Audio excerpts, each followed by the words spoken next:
and a street legend caught bragging on tape. I was bagging my victim. Closets. Yeah, I was bagging In dark places. That's not fiction. That's Big U on audio, talking about putting people in bags. Federal agents say Eugene Big U Henley Jr. ran South LA like a cartel, with a nonprofit in the front and a kill list in the back. They say he murdered a rapper signed to his label. How did they know? How did they know? How the you didn't know? Let's break down how Big U killed people and why the feds say they've got the receipts to prove it.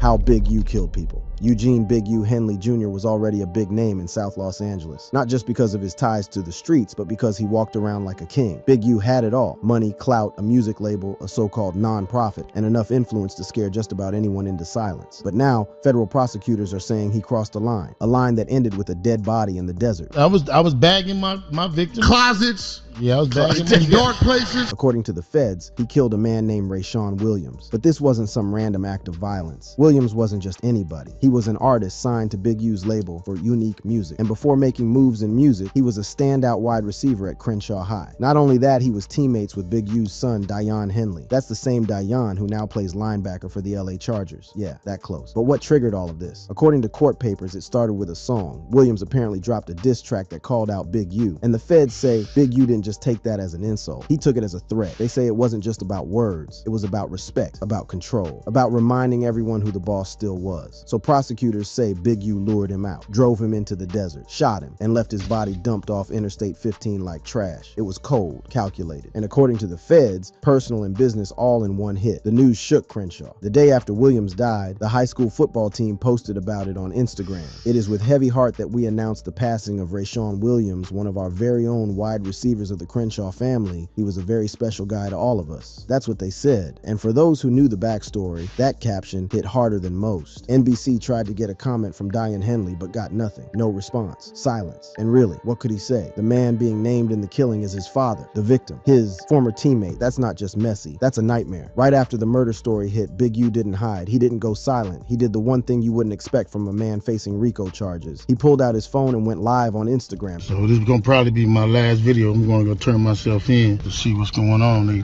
talking about I'm a fugitive. So they just raided all my houses. 600 was actually with the police when they raided my house. And he's actually got video and footage of it. So y'all know what y'all dealing with. That was his send-off. No tears, no apologies. Just a man claiming the feds kicked down his doors while someone he knew, a man called 600, stood with the cops filming it all. Then came the names. Big U said 600 wasn't alone. He said Whack 100 and Loose Cannon were in on it too. Said they helped push things online to build the case. According to him, the feds didn't start this. The internet did. And I just want to say this to y'all. When they raided my houses and my property, they was asking about Whack, Loose Cannon, 600, and this internet stuff. All of y'all five. All y'all who be sending shit around the internet. He wasn't done. Big U went after the likes, the shares, the reposts. He said everyone watching from their phone helped the case move forward. All y'all who be promoting and listening to what these saying, all y'all giving these likes and hidden likes, all y'all supporting this. All y'all guilty of this shit. If you had something against a black man, you should handle it with a black man in the streets. His message was loud and it was clear. He believed the whole case was built on clicks, likes, reposts, and that it wasn't just about him. It was about what he stood for. Then he looked at the indictment, and according to him, it made no sense. And I'm looking at the people they arrested. How you gonna go arrest people that I don't even talk to? That's a built-in liar right there. You know what I mean? So is that how they gonna work the case? He said they were stacking names together just to make it look bigger. Said the feds wanted people to flip on him, turn witness. But Big U made it very clear that wouldn't happen. You want to arrest certain dudes, them was a dude, and put them next to me. Them was the dudes you gonna have to call themselves turning against me. Well, ain't no turning against me. I ain't going for that. You might as well go get 600 and Whack. He wasn't scared. He wasn't folding. He doubled down. Then he hit them with a message that showed how he saw the whole situation. I ain't been nothing but a help to our community. But I guess it is what it is. This the price of being black and trying to help somebody, trying to help your community, and do what you can. And just like that, Big U turned himself in. But he didn't go out quietly. He pointed fingers, dropped names, and told the world he was walking into that courtroom on his own terms. Then came the real storm. The indictment was worse than people thought. The charges weren't just about a single murder. The feds hit him with everything. Murder, human trafficking, extortion, wire fraud, a full-blown RICO case. He hasn't talked about the deep details yet, but he's standing on one thing. He says he's innocent. Big U told people straight up, I did nothing wrong. But the paperwork says something different. The feds say he's been running a criminal organization for years. years, one that used fear, fame, and money to stay in power. They say it was built on his street legend and pushed through Los Angeles like a shadow government. They're calling it a full enterprise. The charges fall under the RICO Act. That means the feds aren't just focused on one thing. They're looking at every move since 2010. They named the operation Drawdown. 10 other people were taken in. Some were already behind bars. Others turned themselves in right after the charges went public. One of them was Brian Mejia. He walked in quietly. No Instagram video. Then came two more names. Sylvester Robinson, also known as Vay, and Mark Martin, called Bear Claw. Both got picked up on March 19, 2025. Both charged in the same complaint, same case, same crew. According to the feds, the group was a machine. They called it the Big U Enterprise. And in their own words, it worked like a mafia. The Big U Enterprise is a distinct and independent criminal enterprise engaged in criminal activity, including murder, extortion, robbery, trafficking, and exploiting sex workers, fraud, and illegal gambling, the complaint said. Just when you thought it couldn't get worse for Big U, the feds brought out the one thing that always hits harder than paperwork: audio. Not rumors, not secondhand stories, real audio. They say it's Big U on the tape, talking about running up on Wack 100, and not alone. They say he was rolling deep with the rolling 60s, all dressed in black, chasing Wack through the street. The way the court records lay it out, this wasn't just tough talk. It was a moment, a real scene. According to prosecutors, it's Big U's voice, and he's not alone. They say he was rolling with a crew from the rolling 60s, all black hoodies, tied tight, moving through the street looking for Wack 100. This wasn't just talk. The feds say it turned into a full-on confrontation, and in the middle of it, you hear Wack begging, "My wife draws, I see you, Eugene. I see you, Eugene Henley, I see you." He's screaming all that. He's got his blower out, but he's up. Yeah, that's how messy it's gotten. Wack 100's name all over the story. So of course, Wack fired back. He hopped on Clubhouse the moment Big U turned himself in. They ain't got nothing to do with Wack. He denied everything, said he never leaked paperwork, never fed info to the feds. As far as Wack was concerned, this whole thing was a circus Big U built himself. It seemed to me like I've been threatening the paperwork. Wack ain't said nothing. He even laughed at Big U for being surprised about the raid. What you mean? How did they know? How did they know? How did they know they was gonna raid my house? How did they know? Oh, use the goofy. How did they know? How did they know? How the you didn't know? Wack made it sound like Big U had been sleepwalking into this, like everyone else saw it coming except the man at the center. But while Wack was going off on Clubhouse, Big U was already behind bars. A judge denied him bail. No house arrest, no ankle monitor, nothing. The court said he was too much of a risk. They locked him down in federal custody until the hearing on March. So tell me, Stephanie, why Popular Pays? Prior to working with Popular Pays, we never ever got responses from influencers that we reached out to. Working with Popular 31st. The arraignment is set for April 8th. No plea yet, just the charges read one by one. And while the court was heating up, the internet jumped into the mess like it always does. A sports account called ML Football saw a window and took a swing. They posted, "Trending, Eugene Big U Henley, a former Crips leader who transitioned into a gang interventionist role, is facing allegations of murder, kidnapping, robbery, extortion, and fraud, according to authorities. He is the father of Dion Henley. No crimes linked to Dion, no evidence, no reason to bring him up, but his name still got dropped right next to a federal indictment, just for clicks. Fans were quick to shut it down. One comment hit with calm support. Dion Henley seems like a great dude, also a great player teammate. Hope he is getting through this all right. Another person said what everyone else was thinking. What does Dion have to do with any of that? He's a great dude. Another person chimed in. Big U was getting millions of dollars from the city of LA for youth gang intervention. Got a son in the NFL. That nigga ain't care. And one fan really put some heart into it. Dude is tough as nails. A guided missile on the field. So sorry for the drama. That sucks for him big time. However, I would take 10 of him on our team if we could clone him." That was the tone across the board. Respect for Dion. No one's denying Big U might be facing life, but dragging his son into it, that's just clout chasing noise. Yet the murder was just the tip of the iceberg. Behind the scenes, a complex web of criminal operations was about to be exposed, showing how Big U's influence stretched far beyond a single violent act.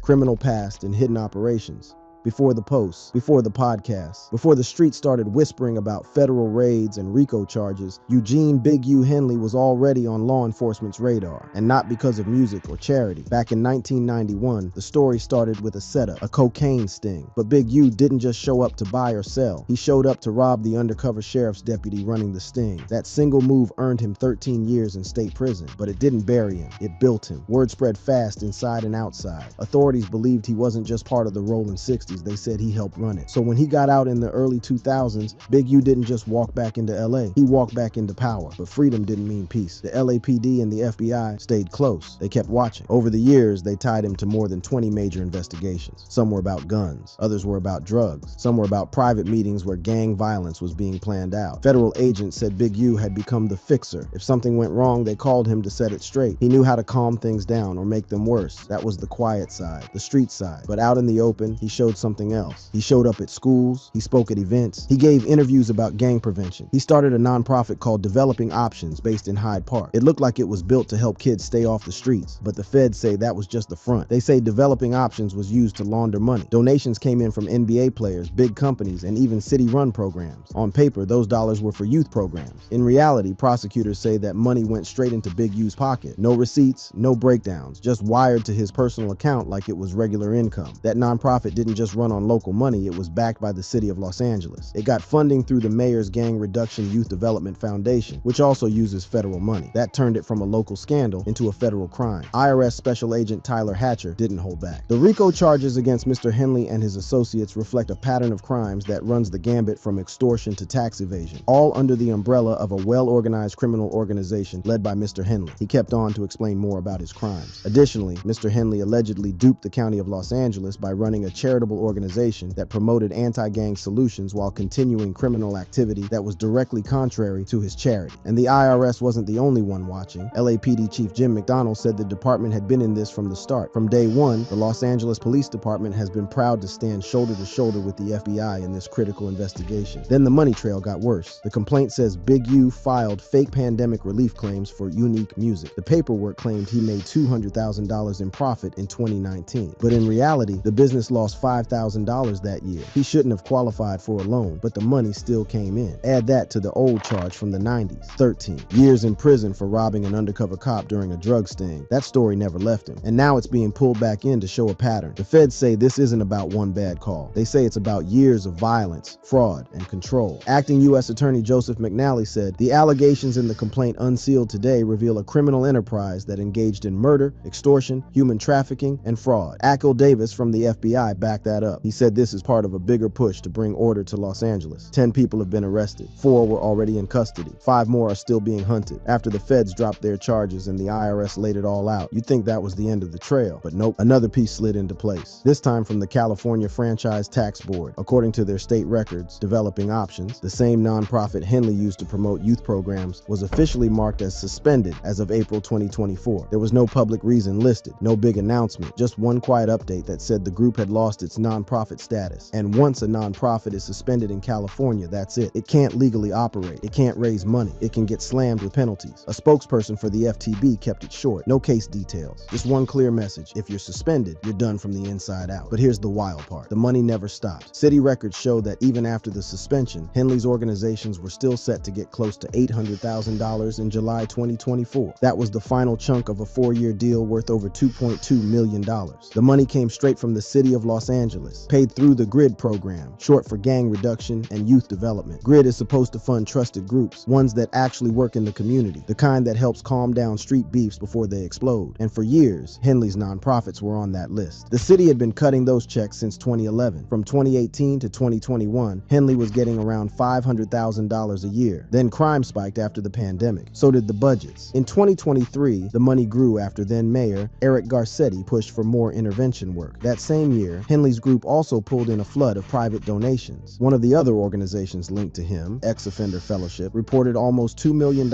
in revenue in 2023 alone. But no one really knows who was writing the checks. The donors were left off the public forms, no names, just big numbers. One thing was clear, Henley wasn't hurting for cash. Federal tax records show he paid himself $95,000 a year as president and director. But the rest of the money, that went to unnamed top staff, listed as corporate officers, directors, and trustees. No actual names, no job descriptions, just blank titles with big paydays. The feds say that's not sloppy, that's strategy. They believe Henley was funneling donation money into his own bank accounts, straight up. The complaint says he pocketed tens of thousands that were supposed to help kids in the community. One donation stood out hard, a $20,000 gift from an NBA All-Star. That money supposed to go toward youth outreach, but the feds say it landed in Henley's account instead, not even a detour, and the list kept growing. The complaint also says he filed fake tax returns, didn't pay taxes on hidden income, lied to a bank to get approved for a home loan. known. This wasn't just one mistake. This was fraud across every level, on paper, on the internet, and inside the system. So what does the city of Los Angeles have to say about all this? Not much. NBC LA reached out for answers, asked about the money, the oversight, the nonprofit suspension, but the mayor's office didn't respond with real answers, just a statement. The city has strict oversight in place. However, the complaint alleges a sophisticated effort to thwart oversight for many avenues of funding, including the city, a spokesperson said. They also added that they have zero tolerance for malfeasance and claimed that oversight on grid funds had been improved over the past 2 years. But when NBC asked to see proof, actual audits, compliance reports, or any paperwork, the city didn't send a single document. The nonprofit facade was crumbling, but the real story was how a street legend had transformed criminal connections into a sophisticated enterprise that would shock even the most hardened investigators.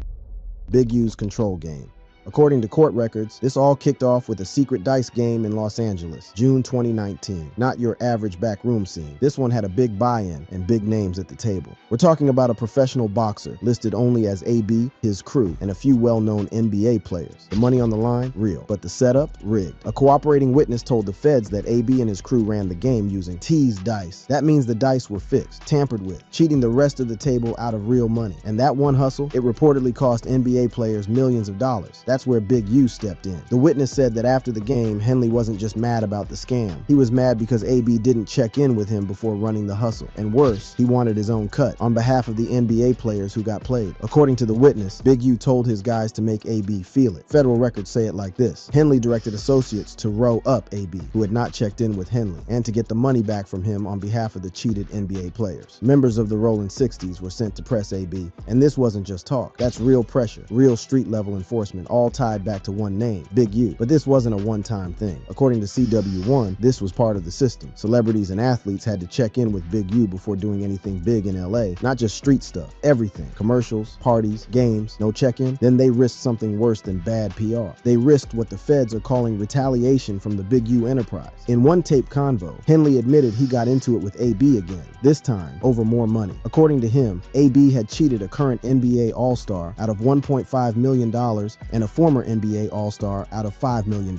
Henley even told people he was charging the victims, yes, the NBA players, $100,000 just to help them get their money back. That's not legal help. That's not a lawyer's fee. That's a street fee. Pay to play or pay to get your money in stolen. All while this was happening behind closed doors, Big U was standing in front of cameras, collecting donations for his youth programs. That's where Draymond Green and Shaquille O'Neal come in. Both gave money to Henley's nonprofit Developing Options, thinking they were helping kids in South Central. Draymond dropped $20,000 in August 2019. Shaq gave another $20,000, thinking it would help both the nonprofit and the Crenshaw Rams youth football team. But according to the Los Angeles Times, none of that money touched the field. Prosecutors say it went straight into Big U's personal account. From 2018 to 2023, Developing Options pulled in $2.35 million from the city through the GRID program. That averages out to about $550,000 a year. Out of that, Henley allegedly paid himself hundreds of thousands of dollars in salary, while the mission stayed polished for the public. In a 2020 interview with Vibe, Henley laid it out like this. The ultimate goal is to be for young African-American kids what the YMCA and these other places could have and should have been. He kept on by relating it to himself. The only thing we had was the park, so I don't really know what the experience was. I always hear them talk about the YMCA and the boys club. In the Crenshaw area, we don't have one. The message sounded right. The words landed. But behind the scenes, the feds say the real goal was money, power, and control. And just when the news started moving again, another voice stepped in from the past. A clip of Schoolboy Q popped back up online. Not meant for this case, but it might as well have been. He was talking about the check-in game. That whole idea where artists and athletes have to call someone before they even land in LA. Because, I mean, everybody be checking in. That's your favorite thing to do. Check in with somebody that's gonna rob your stupid ass. That hit different now. Big U was taking donation money meant for kids, stacking it, and still moving like a shot caller in the streets. Not only building power through the city, but building fear too. A system where you had to pay or risk getting touched. That doesn't happen overnight. That kind of setup takes years. It starts from the street level. Back when a young Eugene Henley made sure his name had weight in South Central. People online aren't holding back either. One user said it straight. Big U is dirty. If you don't check in, he will have you robbed. Then you're forced to have to hit him up to get your stuff back. But once he gets your stuff back, he's gonna charge you. This man is a crook. Rip PNB Rock. That comment hit hard because PNB Rock's murder happened right in LA, and the check-in culture was a big part of that conversation. All the talk about city contracts, fake nonprofits and stolen donations was just one layer, but underneath all of it was something darker. The kind of thing that doesn't come with paperwork or tax forms. It started with a body in the desert, Rayshawn Williams, a rapper, a Crenshaw football player, a teammate of Big U's own son. The feds say Williams dropped a diss track, and that was enough. They say Big U took him out to Las Vegas, shot him, dumped his body off Interstate 15. No mercy, no cleanup, just gone. The story never stopped there. The audio recordings the feds pulled up didn't talk about programs or community work. They talked about rolling deep, hunting whack 100, men in black hoodies, and someone begging for his life. That tape wasn't a rumor. It was part of the case. And with that, the charity talk doesn't matter. The interviews don't matter. The funding reports don't matter. What's left is a long trail of violence, power moves,